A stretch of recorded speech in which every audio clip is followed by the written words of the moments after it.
السلام عليكم ورحمة الله. بالنسبة لهذا الفيديو غادي نحاول ندير تصحيح ديال سلسلة التمارين الخاصة بقوانين نيوتن، وبالضبط تمرين رقم 1. التصحيح ديال السلسلة موجه لتلاميذ ثانية بكالوريا SVT. السلسلة راه عندكم، غتجبدو معايا السلسلة وتلقاو المعطيات ديالها. إذا التمرين رقم 1 كيقول: نعتبر جسما صلبا S كتلته M كتساوي 500 غرام موضوعا على مستوى أفقي. المستوى اللي كتتم عليه الحركة هو المستوى من A ل B. نطبق على جسم S قوة أفقية F الشدة ديالها 5 نيوتن تمكن من تحريكه. إذا القوة المسؤولة على تحريك الجسم من A نحو B هي القوة F. الجزء الأول: باعتبار التماس بين الجسم S والمستوى يتم بدون احتكاك، وهي معلومة مهمة كنسجلوها، هي دي حركة بدون احتكاك لأنها كتساعدنا كيفاش نمثلو تأثير السطح. أول سؤال هو أوجد القوى الخارجية المطبقة على الجسم S ثم مثلها بوضوح بدون سلم. قبل ما كنجبدو القوى المطبقة على الجسم ضروري نحترمو المراحل ديال الدراسة، وأول مرحلة كنديرو هي تحديد المجموعة المدروسة. إذا شنو غادي نديرو؟ السؤال رقم 1 بالنسبة للجزء رقم الأول، دونك عندنا المجموعة المدروسة. المجموعة المدروسة ديالي هي الجسم S، الجسم اللي كيتحرك هو الجسم S، إذا هو المجموعة المدروسة ديالي. من بعد المرحلة الثانية كنديرو جبر القوى المطبقة على الجسم.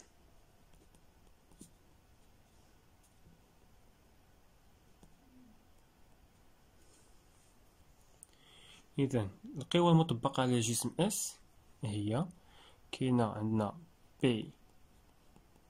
وزنه، عندنا R تأثير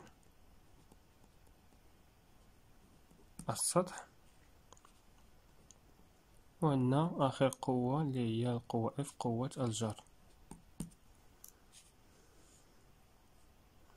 مطلوب مني أنني نمثلها بدون سلم. بالنسبة للقوة F راه ممثلة عندي في التمرين، قوة أفقية موازية للمستوى. بقات لي القوة P كنمثلوها من مركز القصور ديال الجسم، رأسية موجهة نحو الأسفل. والقوة R بما أنه قال لي حركة بدون احتكاك، فR كتكون منظمية أي عمودية على المستوى الأفقي. إذا نقطة التأثير ديالها هي هذه، نقطة التماس بين الجسم والمستوى، كتمثل رأسية موجهة نحو الأعلى. دونك هذه هي القوة R. هذا الجواب ديال السؤال رقم 1. السؤال رقم 2: بتطبيق القانون الثاني لنيوتن على جسم S أثناء حركته أوجد تعبير AX و AY إحداثيات متجه التسارع G مركز قصر. دونك السؤال فيه تطبيق القانون الثاني لنيوتن. دونك خصنا هاد المراحل نحترموهم، اللي هي المجموعة المدروسة، جرد القوة، من بعد كيجي تطبيق القانون الثاني لنيوتن. دونك غندير ثانيا تطبيق القانون الثاني لنيوتن. أول حاجة كندير هي كنكتب التعبير ديال هذا القانون هذا اللي كيقول مجموع. دونك هذا المجموع ديال القوى الخارجية المطبقة على الجسم كتساوي MA، يعني كتلة الجسم ضارب متجه التسارع. دونك هذا هو القانون الثاني لنيوتن شفناه في الدرس. إذا هاد القوى الخارجية داكشي اللي لقيت في جرة القوى كنحطو بلاصة التعبير هذا. دونك هذا مجموع القوى الخارجية، والقوى اللي لقينا هي P R و F.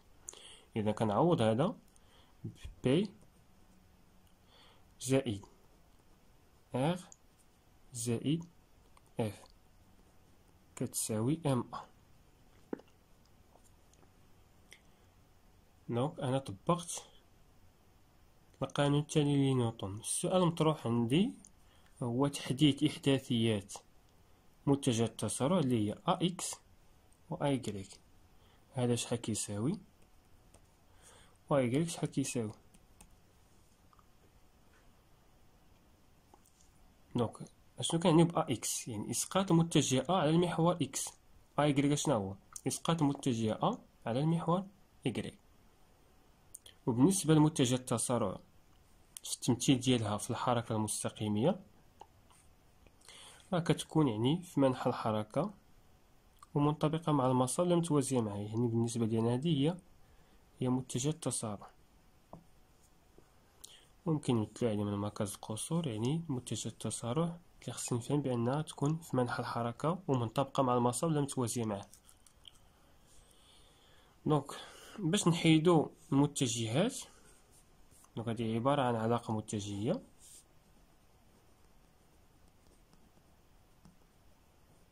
دونك باش نتخلص من هاد المتجهات هادو كندير اسقاط على ايش؟ على المحورين اكس و ايكغيك. غادي نبداو بالاسقاط.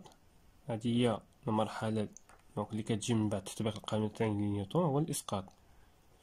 دونك الاسقاط ديال العلاقة المتجهية على المحور او اكس او لا او اي. دونك خصني نمثل المحور او اكس و او ايكغيك. دونك او اكس، دونك اكس هو هذا كيكون في منحى الحركة، و إيكغيك كيكون متعامد معاه. دونك أصل المعلم هو أو. دونك راه كنعرفو إكس سويفون إي و إيكغيك سويفون جي. بطبيعة الحال القوى راه ممكن ندير لها الإزاحة للمعلم ولا المعلم ندير ليه الإزاحة ونجيبو هنايا بحال بحال. الإسقاط على المحور أو إكس، وهذه هي أهم مرحلة خصني نفهم كيفاش كنديرو الإسقاط ديال واحد القوة على المحور. دونك غنشرح لكم هنا بصفة عامة. عندي واحد المحور هنايا، هذا إكس وهذا إيكغيك، أو سويفون إي وهذا سويفون جي. فهمتي؟ هادو متجهات وحيدين ميتلفونيش. عندي واحد القوة اف ديراك، هادي مثلا اف واحد. دونك اف واحد عندها إحداثيات على إكس، يعني اف واحد إكس، وعندها إحداثيات على إيكغيك، يعني اف واحد إيكغيك. يعني ملي كنشوف مثلا اف ان إكس، يعني راه إسقاط هاد المتجه اف ان على المحور او إكس شحال يعطينا، شحال كتساوي. ملي كنشوف اف ان إيكغيك، يعني إسقاط هاد المتجه اف ان على المحور او إيكغيك شحال غادي يعطينا. دونك بالنسبة ل اف ان إكس راه هي اف ان سكالير إي، لأن المتجه الوحيدية اللي كتوجه للمحور أو إكس هي إي. دونك باش تبان لكم إف هو إي، وهذا جداء سلامي. وباش نحيدو الجداء السلامي راه كندخلو الكوس، يعني إف فوا إي، يعني المنظم ديال إف هو المنظم ديال إي فوا كوس الزاوية اللي كدير المتجه إف مع إي، متجه إي. إذا ملي كندير الإزاحة لهاد الإف أن كيبان لي بأن الزاوية اللي كتشكلها إف أن مع أو إكس ولا مع أو إي هي زاوية صفر، وكوس صفر كيساوي واحد، والمنظم ديال إي كيساوي واحد. إذا شايكون عندي يكون عندي إف فوا واحد فوا واحد، يعني تساوي نفس القوة إف. إذا إف إكس غتساوي إف. ولكن بالنسبة ل اف ان إذا سقطنا على إيكغيك شنو هي اف سكالير، يعني جداء سلامي فوا جي، لأن المتجه اللي كتوجه أو إيكغيك هي جي. إذا شا يكون عندي اف الشدة ديالها فوا المنظم ديال جي فوا كوس الزاوية اللي كديرها اف مع جي. إذا شنو كنلاحظ بالنسبة ل اف ان و او جي او جي ولا او ايكغيك، كيفاش دايرة اف ان مع او ايكغيك متعامدة معاه، يعني الزاوية اللي كديرها هي 90 ولا بي سور دو، و كوس 90 كيساوي صفر. إذا صفر ضريب واحد ضريب اف غيساوي صفر، لأن هاد الجداء كامل كنضربو في صفر يعني يساوي صفر. إذا اف ان ايكغيك غيساوي صفر. واضح؟ لو باش نسهلو الأمور، ملي كتبان لي اف القوة اف متعامدة مع المحور اللي كندير ليه الإسقاط راه كتساوي صفر. ملي كتبان لي هاد القوة اف ان يعني منطابقة ولا متوازية مع المحور اللي بغي ندير ليه الإسقاط وعندهم نفس المنحى، لأن بالنسبة لي او اي عندها نفس المنحى ديال اف ان. إذا ملي كيكون عندهم نفس المنحى ومتوازيين الإسقاط ديالها يعطينا نفس القوة اللي هي اف ان، دونك هنا يعطينا اف ان. أما إذا عندهم منحيين متعاكسان، يعني نفرض مثلا هاد اف ان دايرة هاكا، هادي هي اف ان كمثال تاني. يعني بالنسبة ل اف ان في هاد الحالة هادي اللي درت، راه اف ان اكس حيساوي، راه هي متوازية مع او اكس ولكن عندهم منحيين متعاكسان، كتعطينا ناقص اف ان. علاش هاد ناقص بان ليا؟ لأن الزاوية اللي كدير او اي مع اف ان هي 180، ما بقاش صفر، لأن كيدوز الصفر ملي كيكون عندهم نفس المنحى. أما إلا عندهم منحيين متعاكسان بحال مثلا إذا درت الإزاحة لهاد اف ان راه الزاوية 180 و كوس 180 كيساوي ناقص واحد. إذا ناقص واحد ضرب إي اللي هو واحد ضرب اف يعطينا ناقص اف. أما بالنسبة على إكغيك راه لا في هاد الحالة لا في هاد الحالة راه متعامدة مع إكغيك، يعني هنا متعامدة وهنا متعامدة، يعني كتبقى دايما كتساوي صفر. دونك شنو فهمنا من هنايا؟ فهمنا بلي ملي كتكون عندي القوة متعامدة مع المحور ديريكتومون كنحطو صفر. ملي كيكون عندي القوة متوازية ولا منطابقة مع المحور وعندهم نفس المنحى راه هي نفس القيمة ديال هاد القوة هادي، قيمة موجبة. أما ملي كتكون عندنا منحى متعاكسة راه كنزيدو واحد الموا. مزيان، دوك هاد الإسقاطات هادو هما اللي غادي نطبقهم في التمرين اللي عندنا. دونك غادي نديرو الإسقاط ديال جميع القوى اللي عندنا على المحور او اكس وعلى المحور او ايكغيك. غادي نبداو في بي. دونك بي إلا درنا لها الإزاحة وجبنا المحور او اكس غيبان ليا بأن بي كي دايرة مع المحور او اكس. دونك إلا درت الإزاحة لهاد القوة هادي جبتها هنايا، دونك هادي هي بي. دونك بي كي دايرة مع المحور او اكس غيبان ليا بأنها متعامدة معاه. دونك بما أن بي متعامدة مع او اكس يعني الإسقاط ديالها على او اكس غيعطينا الصفر هاهو. دونك بالنسبة ل ار إلا درنا الإسقاط ديال ار على او اكس، دونك هادي هي ار، غادي يبان ليا أيضا على أن ار متعامدة مع المحور او اكس، ولا متعامدة معاه الإسقاط ديالها شحال يعطينا صفر، دونك بليس صفر. وبالنسبة ل اف ها هي اف، شنو كيبان لي كي دايرة مع او اكس، دونك راه منطابقة معاه، والمنحى ديال اف هو المنحى ديال اكس، يعني تعطينا القيمة اف زائد اف كيساوي ام ا اكس، لأن إسقاط ا على المحور اكس غتعطينا ا اكس اللي هي ا، لأن عندهم نفس المنحى مطابقين. دونك هادشي اللي خرج في الإسقاط ديال العلاقة المتجهية على المحور او اكس. يعني راه كيبان لي بأن ا اكس كيساوي، دونك اف كيساوي ام ا اكس، يعني ا اكس غيساوي اف على ام. يعني حددت ا اكس. باش نحدد ا ايكغيك غادي ندير الاسقاط على او ايكغيك. دونك هذيك العلاقه المتجهيه ندير الاسقاط على او ايكغيك، نفس العلاقه المتجهيه ندير الاسقاط على او ايكغيك. غنبداو بي. بي كي دايره مع او ايكغيك إذا الإزاحة هي دي بي مازال عندنا هنايا، راه كيبان لي بأنها متوازية مع أو إكغيك وعندهم منحيين متعاكسان. بما أنها منطابقة ولا متوازية منحيين متعاكسان، يعني غادي ندير لها ناقص بي. بالنسبة لآغ، راه آغ متوازية مع أو إكغيك ولكن عندهم نفس المنحى، دونك غادي ندير لها زائد آغ. هانتوما ردو معايا البال، دونك بي راه متوازية ولكن منحي متعاكسة ناقص بي، و آغ متوازية ولكن عندهم نفس المنحى، يعني غادي ندير لهم بلس آغ. أما بالنسبة لإف، راه إف راه كتبان لي إلا درت الإزاحة تكون عمودية على أو إكغيك، دونك إلا كانت إف عمودية على أو إكغيك فإسقاط ديالها على أو إكغيك يعطينا صفر، وزائد صفر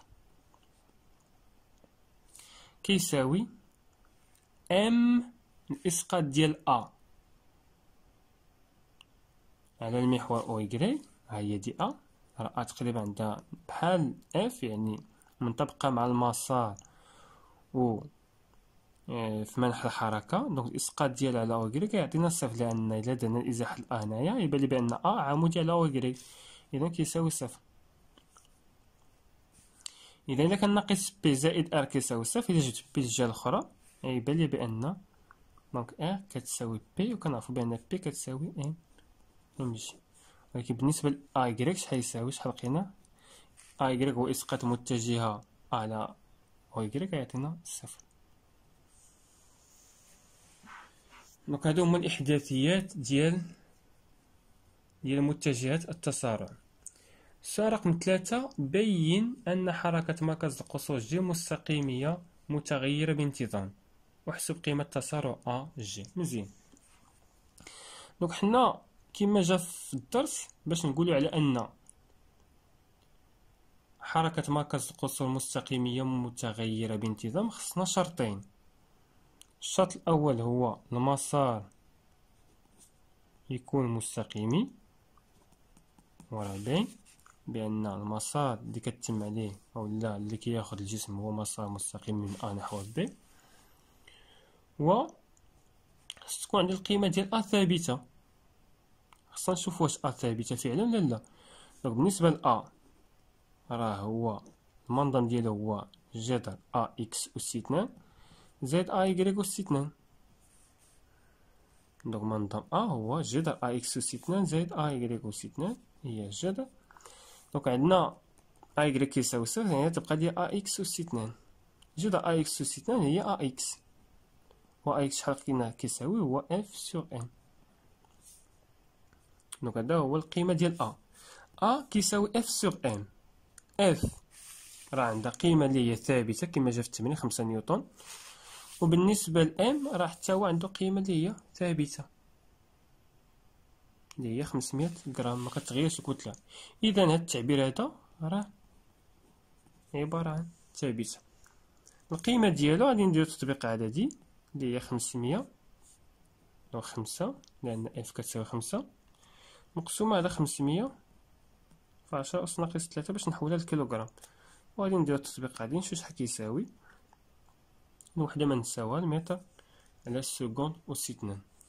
دونك تحقق لي الشرطين المسار المستقيمي والتسارع الثابت. إذا من حقي نقول على أن حركة الجسم هي حركة مستقيمية متغيرة بانتظام. السؤال رقم 4، حدد قيمة أغ شدة القوة المطبقة من طرف السطح على الجسم. دونك هاد السؤال هذا راه ديجا توصلنا انطلاقا من الإسقاط على أو إكغيك، هي فاش كدرت عليها. دونك أ كتساوي بي كتساوي إم جي، دونك بقى لي فقط ندير تطبيق عددي مباشر. دونك أ كتساوي بي كتساوي إم جي، دونك إم هي 500 غادي نضربها في 10 أس ناقص 3 باش نحولها لكيلوغرام، وغادي نديرو تطبيق عددي. دونك الوحدة نيوتن. السؤال رقم 5، حدد طبيعة حركة الجسم اس بعد حذف القوة اف. دونك السؤال هو ملي كنحيدو هاد القوة اف كيفاش غتولي عندي طبيعة الحركة ديال الجسم. إذا إلا حيدنا القوة اف، شنو غيكون عندنا؟ غيكون عندنا جسم مطبق عليه قوتين اللي هي القوة بي، وعندنا حركة بدون احتكاك يعني القوة ار. هذا الجسم في توازن، يعني بي زائد ار كيساوي متجه منعدمة، لأنه عندهم نفس خط تي، نفس الشدة ومنحنى متعاكسان. يعني مجموع القوى الخارجية المطبقة على الجسم كتساوي متجه منعدمة. وهذا فاش كيفكرنا في القانون الأول لنيوتن. دونك القانون الأول لنيوتن كيقول لي بأن ملي كيكون عندنا جسم اس المجموع القوى المطبقة عليه كيساوي متجه منعدمة، عندنا حالتين، يا اما هاد الجسم في حالة سكون، او لا الا كان في حركة راه غادي يكون عندنا يعني الحركة ديالو حركة مستقيمية منتظمة، يعني السرعة كتكون ثابتة. اذا عندي الحق انا نقول طبيعة الحركة هنا، لانه سولني على الحركة، غادي نقول حركة مستقيمية. علاش قلت مستقيمية؟ لان المسار مستقيمي. منتظمة لأن السرعة كتكون ثابتة، وهادشي كنستنتجو حسب القانون الأول لنيوتن. ملي كيكون عندنا جسم في حركة ومجموع القوى الخارجية المطبقة عليه كيساوي متجه منعدمة، راه كتكون الحركة ديالو حركة مستقيمية منتظمة، أولا كيكون في حالة سكون. إذا أهم حاجة لحد الآن هو نعرفو المراحل ديال دراسة حركة جسم صلب، وخصنا نحترموهم يعني في الامتحانات الوطنية.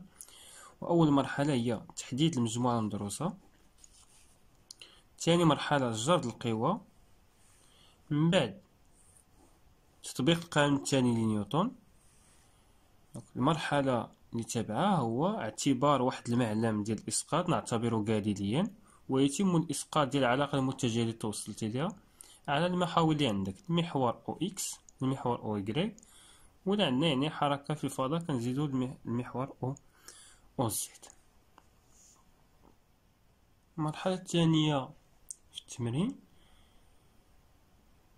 باعتبار التماس بين الجسم والمستوى يتم باحتكاك. دونك هنايا كندرسو الحركة ديال الجسم بالاحتكاك، يعني غادي نديرو هنايا نرجعو نديرو حركة باحتكاك. دونك حركة تتم باحتكاك، حيث معامل الاحتكاك ك، أنا كنعرفو بأن ك كيساوي طونجونت ديال في كيساوي، عطينا القيمة 0.4. مزيان. أول سؤال هو أوجد القوى الخارجية المطبقة على الجسم وتمثيلها بوضوح بدون سلم. إذا كما قلنا كنديرو المجموعة المدروسة هي الأولى، المجموعة المدروسة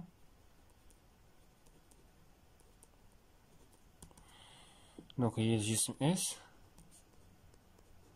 كيبقى عندنا نفس القوى دونك اف ولا بي ار و اف. دونك وزن هو تأثير السطح، وهنا قوة الجر. غير هنا بالنسبة لأ غادي تنقسم لمركبتين اللي هي المركبة المنظمية Rn زائد قوى الاحتكاك يعني القوى المماسية نمثلوها F مينيسكول ولا RT بحال. دونك تمثيل هاد القوى، دونك F كما قلنا ديجا مثلها، P دائما من مركز القصور موجهة نحو الأسفل، وغتكون عندنا R مركبة يعني قلنا كتنقسم مركبتين، المنظمية هي هادي Rn دونك دائما كتكون عمودية على المستوى الأفقي، هادي Rn، والمماسية كتكون يعني مماسة للمسار وعكس منحى الحركة. دونك عندنا منحى الحركة هو هذا، يعني تكون هي معاكسة، يعني هذا هو قوة الاحتكاك F. و ار غتكون هي المجموع ديالها.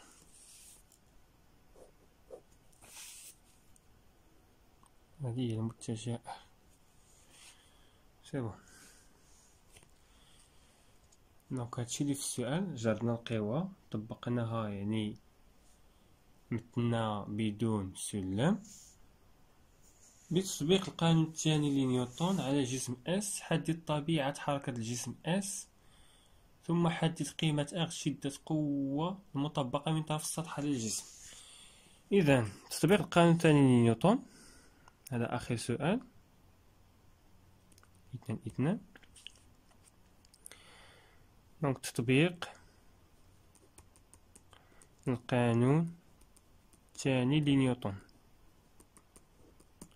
دائما كنكتبو التعبير ديالو اللي هو مجموع القوى الخارجية كتساوي ام ا، والقوة اللي عندي أو القوة بي زائد ار. ممكن الار كما قلنا نديرو على شكل ار ان زائد اف زائد اف كتساوي ام ا. من بعد شنو قلنا كنديرو؟ هذه عبارة عن علاقة متجهية، نسقط العلاقة المتجهية على المحورين او اكس و او واي. نبداو ب او اكس، يسقط على او اكس. دونك المحور او اكس هو هذا، المحور او واي هو واحد. نبداو ب بي. دونك بي ملي كنديرو الازاحة لهنايا غيبان لي بان بي عمودية على او اكس، اذا شحال يعطينا؟ عمودية صفر. دونك إذا كانت القوة أو المتجه عمودي على المحور ديال الإسقاط، دونك كتعطينا صفر. بالنسبة ل ار ان حتى هي كتبان لي بأنها عمودية، ها هي ار ان، إلا درت الإزاحة لهنايا تبان لي بأنها عمودية على أو إكس، يعني تساوي صفر زائد صفر.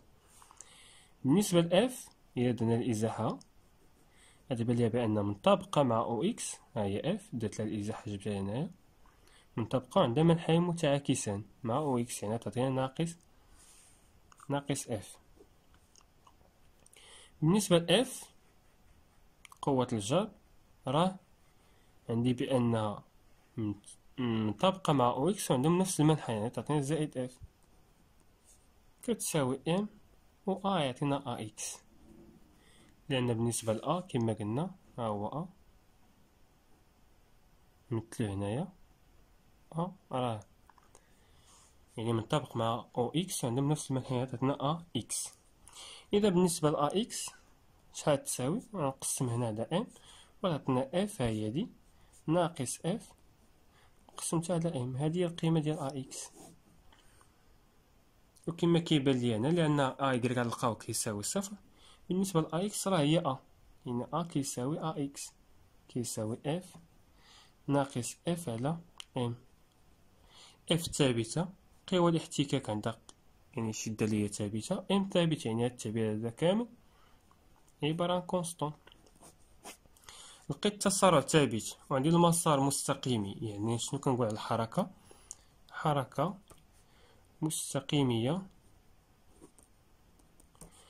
متغيرة بانتظام. لماذا؟ لأن قلنا مسار مستقيمي و أ ثابتة. مزيان.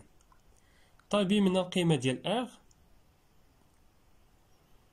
نبغى القيمة ديال اغ، يعني باش نحددو القيمة ديال اغ غادي ندير الإسقاط على او إكغيك.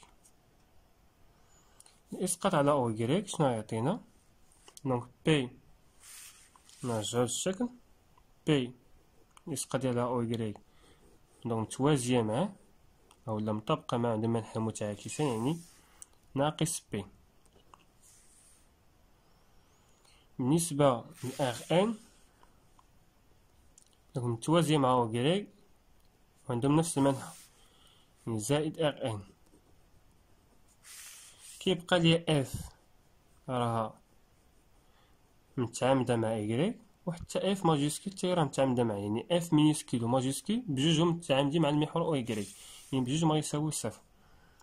دونك زائد صفر زائد صفر كيساوي ام ضرب اي إكغيك y متعامد مع يعني متجه مع عمودي على المحور او y، دونك حتى هي تساوي صفر، يعني ار ان غيساوي بي غيساوي ام جي. وغندير التطبيق غادي نشوف شحال كيساوي وحدة نيوتن. دونك المطلوب هو التعبير ديال ولا القيمة ديال ار، و ار كتساوي جذر ار ان زائد اف. دونك ار ان أس 2 اف أس 2. دونك ار ان القيمة ديالها هي ديال نلقاها هنايا، نديرها أس 2 زائد اف مينيسكيل قوى الاحتكاك. دونك مناش غادي نجبد القيمة ديال اف، غنجبدها من العلاقة اللي عطاوني هنا في الأول اللي هو ك طونجونت في زاوية الاحتكاك. وشنو هي زاوية الاحتكاك؟ هي الزاوية التي يشكلها المنظم ار ان مع القوة ار، هذه هي زاوية الاحتكاك. وكا ملي كنقولو طونجونت في راه هو المقابل على المحاذي. المقابل هو اف، يعني شدة القوة اف، المقابل المحاذي هو ار ان كيساوي 0.4. إذا إلا بغينا نلقى هنا اف شحال كيساوي، راه هي 0.4 ضارب ار ان. الوغ ار ان غنكون ديجا حسبتها هنايا، غادي نضربها في 0.4 ونشوف شحال لقيتها بالنيوتن. من بعد ملي كنلقى القيمة ديال ار ان والقيمة ديال اف، راه كندير تطبيق عددي مباشر وكنلقى في الأخير القيمة ديال ار اللي هي شدة القوة المطبقة من طرف السطح على الجسم، الوحدة ديالها نيوتن. دونك هادشي اللي في التمرين رقم 1 بالتوفيق إن شاء الله.